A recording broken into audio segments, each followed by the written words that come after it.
بہت شکریہ پرکاش، میں تمہارا یہ احسان کبھی نہیں بھولوں گا۔ میں نے ہوٹل انتظامیہ کو اپنے کمرے میں ایک فالتو بیڈ لگانے کا آرڈر دے دیا تھا اور وہ رات پرکاش نے نہ کرنے کے باوجود میری ضد کے آگے ہتھیار ڈالتے ہوئے وہیں بسر کی۔ اب ہم دونوں پکے دوست بن چکے تھے۔ اس کے وہم و گمان میں بھی یہ بات نہ آ سکتی تھی کہ دنیا میں اتنے عظیم اور نیک انسان بھی پائے جاتے ہیں۔ صبح پرکاش ناشتہ کرتے ہی چلا گیا۔ تھوڑی دیر کے بعد اس کی واپسی ہوئی۔ وہ کام سے چھٹی لے کر آیا تھا۔ ہم دونوں اکٹھے ہی رائے کوٹ روانہ ہو گئے۔ پرکاش کے گھر والوں نے مجھے ہاتھوں ہاتھ لیا۔ نہ جانے اس نے میرے متعلق انہیں کیا کیا بتایا تھا کہ وہ لوگ میرے آگے پیچھے بچھے جا رہے تھے۔ ہر دوسرا پہلے سے بڑھ چڑھ کر میری خدمت کر رہا تھا۔ ہندو معاشرے میں پردہ نام کی کسی چیز کا تصور نہیں پایا جاتا۔ جلد ہی ہم سب آپس میں گھل مل گئے۔ شام تک میں اور پرکاش رائے کوٹ میں گھومتے رہے۔ اسی اثناء میں نے ارد گرد کے علاقے میں قائم شدہ تنصیبات کا بخوبی جائزہ لے لیا تھا۔ پرکاش کے والد کی ایک کھٹارہ سی موٹر سائیکل تھی جس پر ہم رائے کوٹ کے ارد گرد دیہاتی علاقے میں گھومتے رہے۔ موٹر سائیکل میں خود چلا رہا تھا اور جان بوجھ کر ایسے راستوں پر سفر کر رہا تھا جہاں موبائل ریڈار سسٹم یا اینٹی کرافٹ گنز کی موجودگی کے امکانات زیادہ تھے۔ پہلے ہی مرحلے پر قدرت نے میرا بھرپور ساتھ دیا۔ اس انعام پر جو پرکاش کی صورت میں مجھ تک پہنچا تھا، میں نے خدا کا شکر ادا کیا اور پچھلے 2-3 روز کی کلفت کلی طور پر ختم ہو گئی۔ دشمن کے اس علاقے میں نقل و حرکت میری نظروں کے راستے میرے ذہن میں محفوظ ہو چکی تھی اور اب کسی بھی وقت کاغذ پر منتقل ہو کر میرے ملک تک پہنچ سکتی تھی۔ دن بھر ہم نے جی بھر کر آوارہ گردی کی۔ شام کو اس کا کزن سالک رام ڈیوٹی ختم کر کے گھر آ گیا۔ وہ ہوائی اڈے کی ایک ورکشاپ میں کام کرتا تھا۔ پرکاش نے بڑا گرم جوشی کے ساتھ میرا تعارف اس سے کروایا۔ اس کا غائبانہ تعارف مجھے پہلے ہی اچھی طرح حاصل تھا اور اس کی ہی نہیں بلکہ بھارتی نوجوانوں کی سب سے بڑی کمزوری میرے بریف کیس میں موجود تھی۔ ولایتی شراب کی ایک بوتل کی جھلک نے اسے میرا تابعدار بنا دیا اور یہ جھلک میں نے ایک خاص طریقے سے اچانک بریف کیس کھولتے ہوئے اسے دکھائی تھی۔ مہاراج جی، شیشورنا نام کے 2-3 آفیسر ہیں، آپ کچھ ان کے متعلق بتائیے، اس نے اپنے ہونٹوں پر زبان پھیرتے ہوئے کہا۔ یار تمہارا دماغ خراب ہے کیا؟ اگر یہ اس سے واقف ہوتے تو خود ہی نہ چلے جاتے، پرکاش نے جو اسے خاصا بے تکلف تھا اسے کہا۔ ٹھیک ہے مہاراج جی، میں باری باری سب سے کسی بہانے آپ کو ملوا دوں گا، اپنے سبھی یار ہیں، اس نے ایک مخصوص انداز سے آنکھ دباتے ہوئے کہا۔ شکریہ بھیا، تم نے تو میرے سر سے اچھا بھلا بوجھ اتار دیا ہے۔ رات کو جی بھر کر ہم شراب نوشی کرتے رہے۔ میرے متعلق گھڑا گڑایا بہانہ پہلے ہی موجود تھا، اسی لیے کسی نے مجھ سے اسرار نہ کیا۔ رات میں نے رائے کوٹ میں پرکاش کے گھر پر بسر کی۔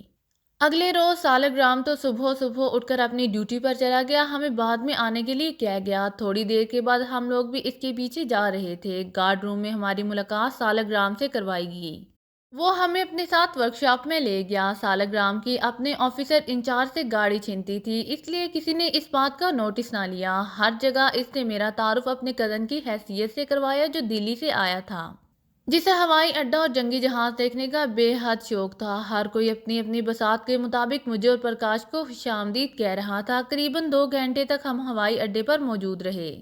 اسی اثناء میں نے وہاں کی تمام جزیات اچھی طرح ذہن نشین کر لی تھی۔ سارا ہوائی اڈا میرے سامنے تھا، وہاں موجود ایک ایک چیز میری نظر میں تھی۔ ان کو دکھانے کے لیے دونوں شیش ورما سے متعلق میں نے تحقیق میں خاصی سرگرمی دکھائی تھی اور ان لوگوں کو اپنے سچے ہونے کا یقین دلایا تھا۔ اچھا یار، بڑی مہربانی تمہاری، تیسرے شیش ورما سے پھر کبھی مل لیں گے، میں نے گرم جوشی سے اس کا ہاتھ دباتے ہوئے کہا۔ اوکے، پرسوں تک کے لیے رام رام۔ اس نے بھی مجھ سے زیادہ گرم جوشی کا مظاہرہ کیا تھا۔ پرکاش کے ساتھ میں واپس آ گیا۔ رائے کوٹ سے میں نے لدھیانہ اپنے ہوٹل کو فون کر دیا تھا کہ میں رات کو نہیں آؤں گا۔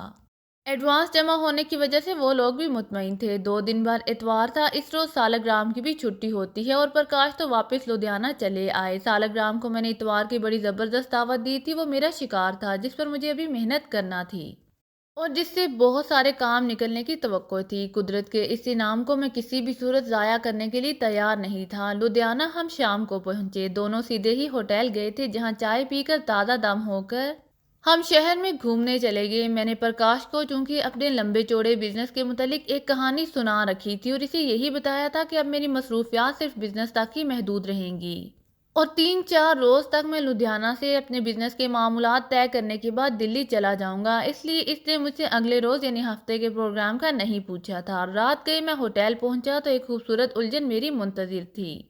اپنے کمرے میں داخل ہوئے ابھی چند منٹ ہی گزرے تھے کہ دروازے پر ایک شریفانہ دستک سنائی دی۔ یس کم ان، میں نے ہوشیار ہوتے ہوئے کہا، کیونکہ ایسے ہوٹلوں میں اجازت کے بغیر کوئی دروازہ بھی نہیں کھٹکھٹایا کرتا۔ دروازہ کھلا اور ایک ہوازادی اپنی تمام تر حشر سامانیوں کے ساتھ اپنے جلووں میں خوشبوؤں اور دعوتوں کا ایک طوفان لیے اندر داخل ہوئی۔ شمع کیجیے، روم نمبر 130۔ اس نے فکرہ ادھورا چھوڑ کر جگر پاش نظروں سے میری طرف دیکھا۔ میں اب سنبھل چکا تھا۔ دو ہی صورتیں تھیں، یا تو وہ کوئی کال گرل تھی یا پھر CID کی مخبر، کیونکہ ایسے ہوٹلوں میں پولیس یا انٹیلیجنس والے براہ راست مداخلت کام ہی کیا کرتے ہیں۔ زیادہ تر کام ایسی ہی لڑکیوں سے لیے جاتے ہیں۔ کچھ بھی تھا، مجھے بہرحال اپنے رویے سے کسی شک کا اظہار نہیں کرنا تھا۔ کمرے کا نمبر اس کے باہر لکھا ہے، میں نے بظاہر لاپرواہی کے انداز میں آرام کرسی پر بیٹھتے ہوئے کہا۔ اوہ، مجھے کیا بیٹھنے کو بھی نہیں کہیں گے؟ اس نے ادائے ہاتھ سے میری طرف جھکتے ہوئے کہا اور میرا جواب سنے بغیر میرے پلنگ پر بیٹھ گئی۔ ابھی اس بات کا فیصلہ تو ہوا نہیں کہ آپ میری مہمان ہیں یا کسی اور کی، میں نے کہا۔ مہاراج جی، اب میں آ گئی ہوں تو اپنا مہمان ہی سمجھیے۔ اس نے ہاتھ میں پکڑا پرس بھی قریبی میز پر پھینک دیا۔ آپ کو شاید غلط فہمی ہوئی ہے، میں نے اپنی جگہ سے اٹھ کر کھڑکی کے قریب کھڑے ہوتے ہوئے کہا۔ خواتین سے تو ایسے بات نہیں کی جاتی۔ اس نے اٹھ کر میرے قریب آنا چاہا۔ جان بچانی ہاتھ سے مشکل تھی۔ میرا منفی رویہ بھی الجھن کا باعث بن سکتا تھا۔ میں بھارتی معاشرے کا نئے دور کا نوجوان تھا۔